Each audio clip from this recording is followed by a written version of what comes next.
What's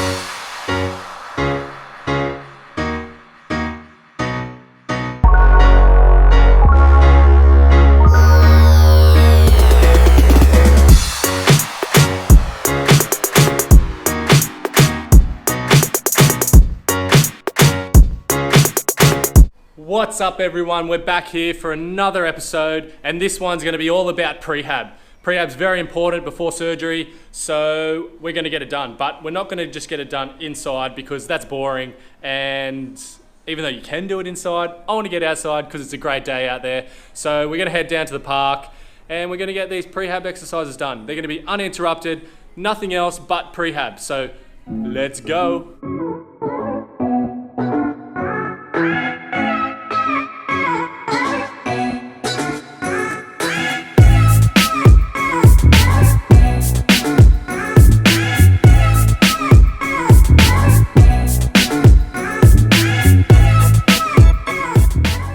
What's up guys, look how beautiful this place is. I know you can hear a lot of birds tweeting away, maybe some people in the park. There are people in the park, but how amazing is this? This is so good. I can zen out, do my exercises with beautiful weather, sky's blue, sun shines out.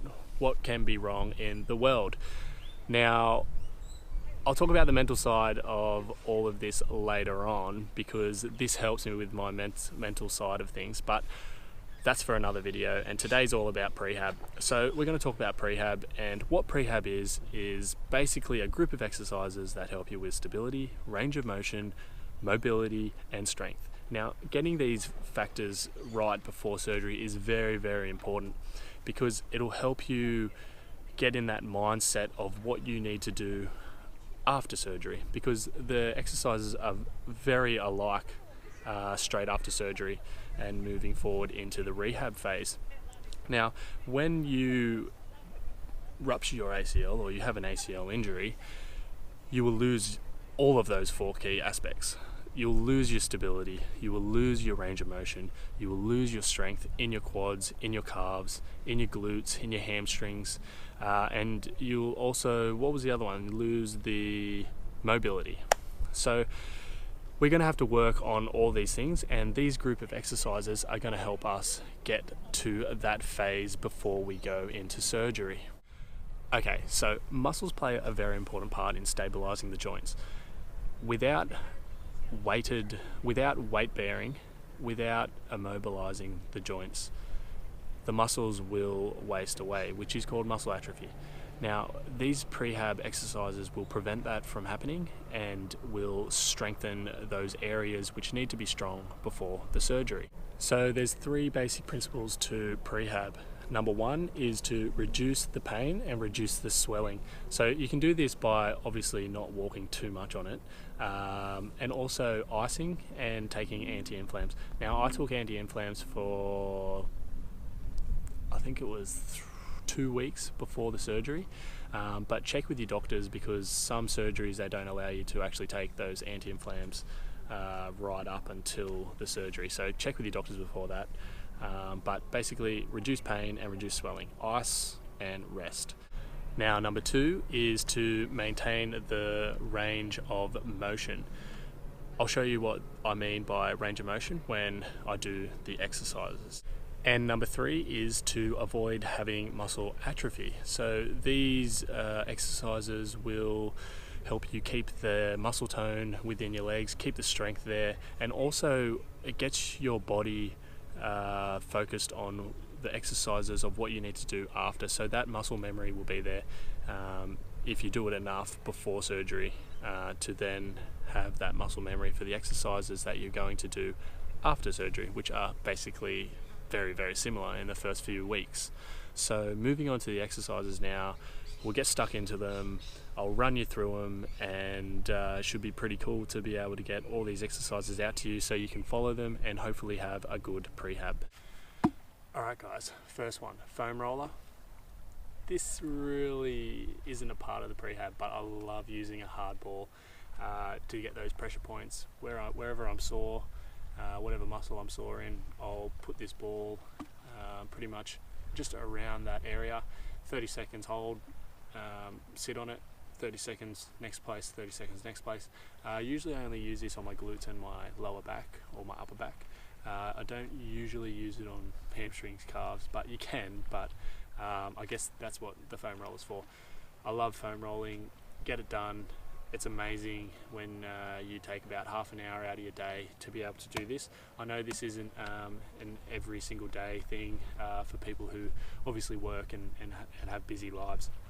But when you can, when you have half an hour in front of the TV, get on the foam roller, roll out pretty much every part of your body, your calves, your hamstrings, your quads, your glutes, your hips, front hips, hip flexors, your lower back. Just pretty much do everything when you do this foam roller. Spend about maybe a minute to 2 minutes on each body part, and that will make you feel a lot better in the long run. It'll loosen those tight areas up, which are very important for the range of motion to be able to get to the perfect point before surgery. Alright guys, I'm not going to show you what foam rolling is because it pretty much speaks for itself. So get that done first, and then we're going to move on to number 2, which is a passive knee extension. I like to remember it as the gravity knee extension. So what we're going to do is we're going to sit here. We're going to use this foam roller still. You can use a chair, sit on a chair, use another chair to put your leg on, but this works pretty easy if you're doing your foam rolling anyway. So lay it down, you got your Achilles, just have your other leg just next to it, doesn't matter where it is. You're going to have your Achilles on the foam roller, lean back, and basically what will happen is at the start of your prehab journey, the knee will probably be up around here. Now when you lean back and you just let it sit, it'll end up going down to straight. It's very important to get your knee straight before surgery, so this is a great one to be able to let gravity force it down. Now if you're pretty close to straight, use your other hand and just apply a little bit of light pressure to it, so it'll help it go down a bit. Now you want to be just sitting here, not even tensing anything, just relaxing and letting your knee sit down into the normal position that it's meant to be in. So very important to get straight. Do this for a couple minutes, but I know it's going to be a bit sore the first time you do it, so start at 30 seconds and work your way up to a couple of minutes. This is very, very important to get this done. Alright guys, moving on to number 3. These are going to be the heel slides. I was going to dirty my... Ooh, that's a nice little horn. I was going to dirty my mat, so I took my shoes off.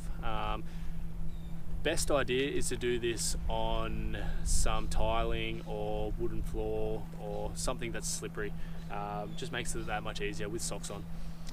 If you don't have that, get a towel as well. A towel's a really good one where you put the towel on the bottom as such, if this is a towel, and I'll show you what to do with that afterwards. But first of all, heel slides. So lie down. Basically what you're going to do is just go slide all the way up, and then slide back down. Now, when you first start this, you'll most likely only be able to get to about there. Doing these heel slides is very important because you'll be able to get that range of motion pretty quickly. It only took me maybe a week and a half post the injury to be able to get my knee to do that range of motion. So keep up with those. If you cannot pull it up yourself, which I found quite hard to pull up myself, as I said, you get this, just say this is a towel, put it underneath your foot, grab the edges of the towel, and then slide up with your hands, and then you can slide back down with your leg. Now I've just dirtied my mat. It makes it a lot easier to assist with the towel underneath, pulling it up and then dropping it back down, pulling it up, dropping it back down. So make sure you get a full range of motion before your surgery, as the doctors will probably tell you anyway, or your physios, because that's pretty important as well. Now, moving on to the next one. Okay guys, on to number 4, and we're talking about calf raises, calf holds, or heel raises. Exactly the same thing. What it is working your calf so the muscle atrophy doesn't occur within the calf muscle, and also because your calf runs into your knee joint. So it's very important to be able to keep the strength in this region. Now what it is you can have a flat floor, which is what I was doing at first because I was feeling a bit of pain when I was stepping off the step. So if you have a bit of pain, start on flat floor and I'll show you how to do it. Flat floor, just raise your heels, hold there, back down. Raise your heels, hold there, back down. Now do this about 10 times. If you can't get there, just do it as many times as you can until you hit 10, and then we're going to work to about 15 as well. Now if you're good at that, you can move back a bit and go onto a stair. Just drop down your heels, stand up, and drop down. Stand up, hold, drop down. Now that just allows you to work the balance and stability as well, but you don't need to do that if you have pain. So just stick with the ones on the floor, heels up, heels down, make sure you hold it at the top. Alright, moving on to the next one, and that's going to be the quad sets, which I like to call the VMO holds because basically that's what you're targeting in this exercise.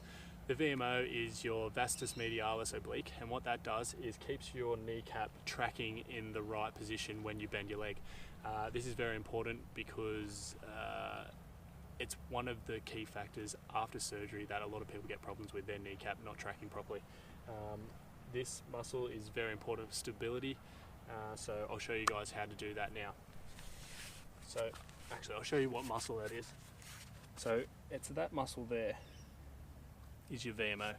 Now, so what you're going to do is you're going to have both legs out in front, and essentially what you're going to do is drive the bottom of your knee into the ground and pulling your toes back towards your body, which will help you as well. So it goes something a little like this.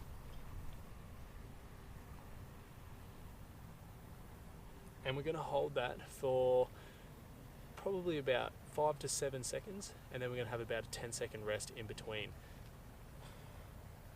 So you really want to be able to drive that bottom of the knee into the ground and pull your toes back towards you, which will help you as well, turning these muscles on, the quads on.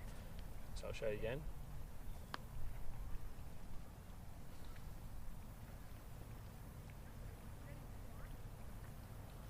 I love this exercise. To be able to keep that muscle strong, I've found really helps in the rehab after your surgery.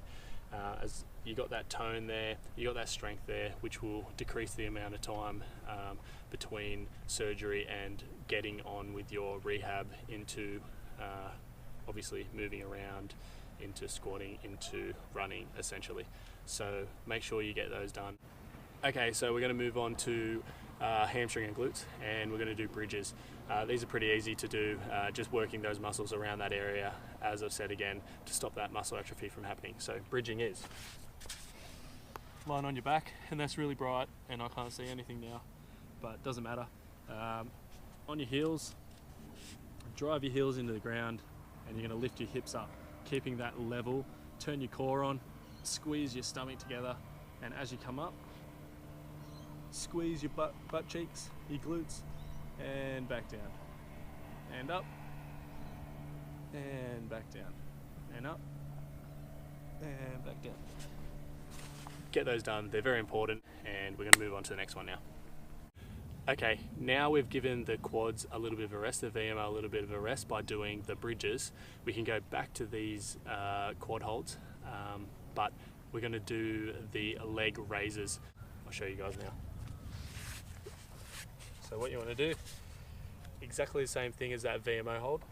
Drive your knee into the ground, pull your toes towards you, like that, and then we're going to lift up and back down. Let go, totally relax, 2-3 seconds, and go again. Up, down, relax, switch on,